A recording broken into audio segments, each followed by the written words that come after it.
The world of the Witcher, where destiny walks in shadows. The continent is no ordinary land. It is a place where the soil itself remembers catastrophe, where the skies hold omens of fire and frost, and where every step treads closer to destiny. Here, steel and sorcery are as common as betrayal. Here, monsters prowl not only in the wilderness, but in the hearts of kings and the whispers of prophecy. To speak of this world is to speak of a tale forged in blood, chaos, and fate.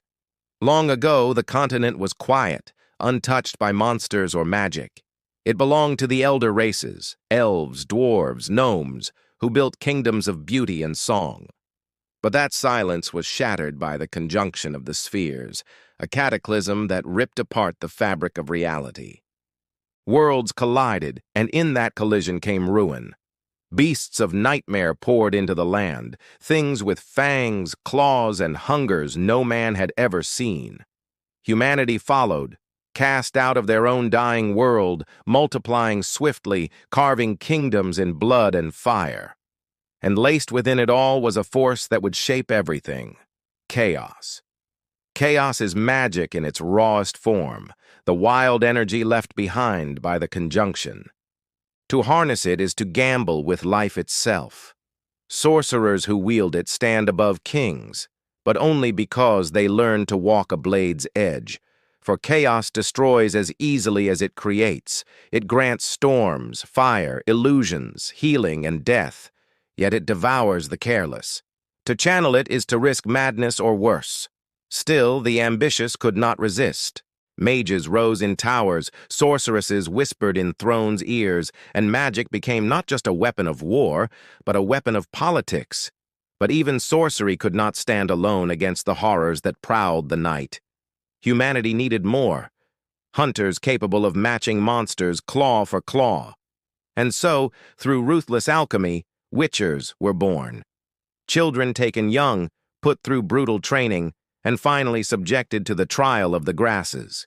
Most perished, their bodies breaking under mutagens and poisons. The few who survived emerged changed. Their eyes glowed like molten gold, their senses sharpened beyond any humans, their reflexes fast enough to snatch arrows from the air. They healed swiftly, aged slowly, and lived long. But they were sterile, forever estranged from the humanity they defended. Outcasts, despised and feared, witchers became wanderers, slaying beasts for coin, carrying two swords, steel for men, silver for monsters. Their power was not only in steel. Witchers wielded signs, flashes of primal magic carved into them during training. Ard, a blast that hurled enemies aside. Igni, fire unleashed from the hand. Quen, a shimmering shield of protection. Urden, a trap of light ensnaring the unnatural. Axi, a whisper in the mind bending the will of men. Crude compared to the grandeur of mages, but deadly in the hands of a monster slayer. Signs, swords, and knowledge. These were the tools of the Witcher. And knowledge was often the greatest weapon, for monsters were not mindless beasts. They were curses given flesh, legends that walked. A princess turned into a striga, forced to prowl by moonlight and feast on blood until her curse was broken. A battlefield haunted by wraiths, soldiers doomed to fight eternally in the shadow of their own death.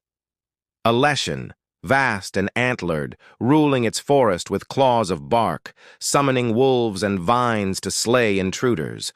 To kill such horrors, a witcher needed more than strength. He needed lore, herbs, potions, and cunning. Monsters thrived on fear, and witchers thrived on unraveling the truths buried within that fear. Yet the greatest dangers often wore crowns. To the north lay kingdoms, Temeria, Redania, Cadwin, Aedern, fractured realms of knights and lords, proud yet divided.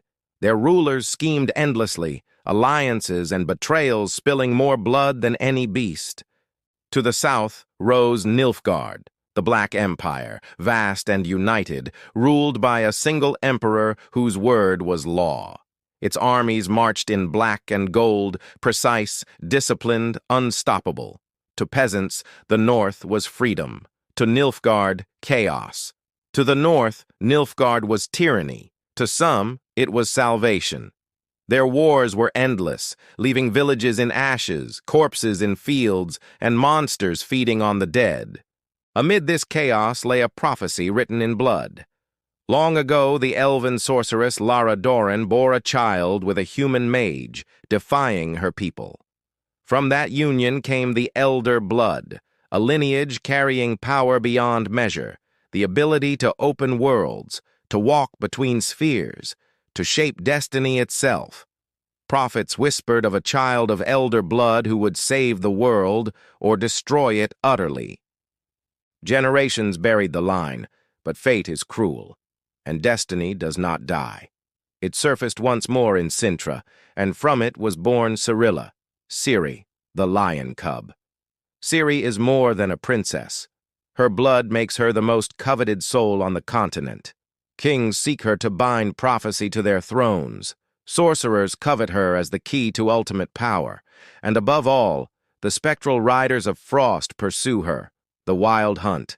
The hunt is no simple legend.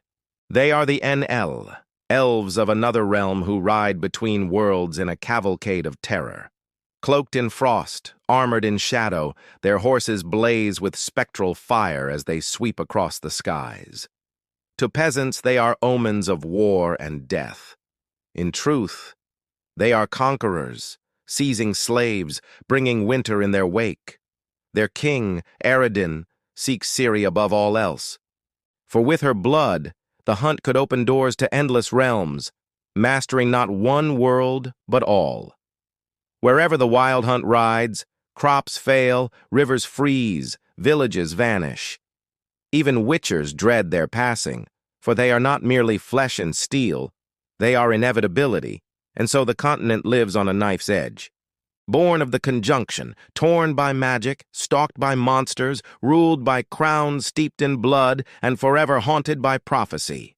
Witchers walk it as relics of a fading order, despised yet necessary. Sorcerers twist it with whispers of chaos, their ambitions shaping kingdoms. Empires clash in endless wars, leaving only ruin behind. And above it all rides destiny, pulling threads that bind a witcher to a child to a prophecy, and a prophecy to the fate of the world. For in this land, even chance is never chance. A careless jest, a law of surprise, can bind lives forever.